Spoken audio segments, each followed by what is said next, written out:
বিকাশ তো করবেন নিজের মোবাইল দিয়ে। মোবাইল ব্যাংকিং এই কাজটি করতে থাকতে হবে নিজস্ব মোবাইল নম্বর, যেটি জাতীয় পরিচয়পত্র নম্বর ছবি দিয়ে অ্যাকাউন্টে রূপান্তর করা হয়। নিবন্ধিত অ্যাকাউন্টে লেনদেন হলে মোবাইল ব্যাংকিংয়ের আওতায় আসে।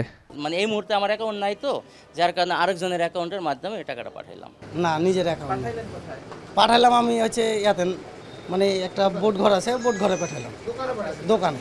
যখন আপনি যাবেন, সে করবে কি আপনার পার্সোনাল মোবাইল, তার পার্সোনাল মোবাইলটা থেকে সে হয়তো কিছু টাকা ওখানে পাঠিয়ে দিল, আপনার প্রয়োজনীয় টাকাটা, অ্যাজ ইফ আপনি পাঠিয়েছেন। তো এই কাজটা আমরা বন্ধ করার চেষ্টা করছি।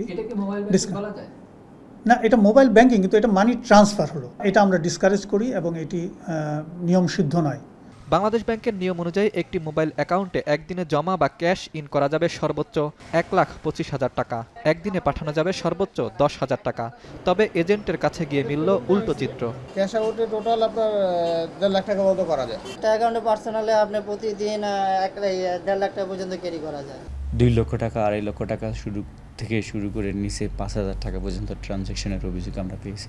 যা কিছু অসৎ উদ্দেশ্যে অবৈধ লেনদেন হতে থাকে সেগুলিকেই তো মানি লন্ডারিংয়ের মধ্যে বলা চলে। যে ১,২৫,০০০ টাকা একবারে ক্যাশ ইন করতে পারবে, নিজের অ্যাকাউন্টে রাখতে পারবে, কিন্তু এর চেয়ে বেশি যদি হয়ে যায়, কেউ ক্যাশ ইন করতে চায়, তাহলে সেটা হবে না। সেটা কি মানি লন্ডারিং বলা যায়? সেটা মানি লন্ডারিং হবে।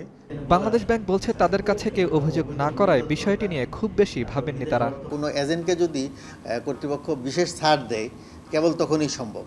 ছাড়টা কেন দিয়েছে সেটা জানতে হবে। যেহেতু বাংলাদেশ ব্যাংক থেকে লাইসেন্স নিয়ে প্রতিষ্ঠানগুলো চলছে, তাহলে বাংলাদেশ ব্যাংকের কাছে জানানো উচিত। জানালে বাংলাদেশ ব্যাংক সেটা শাস্তিমূলক ব্যবস্থা নেবে। আমরা প্রয়োজনে লাইসেন্সও ক্যান্সেল করতে পারি।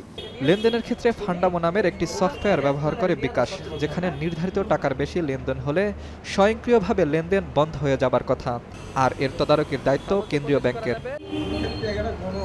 শরীফ নীর, এসএ টিভি, ঢাকা।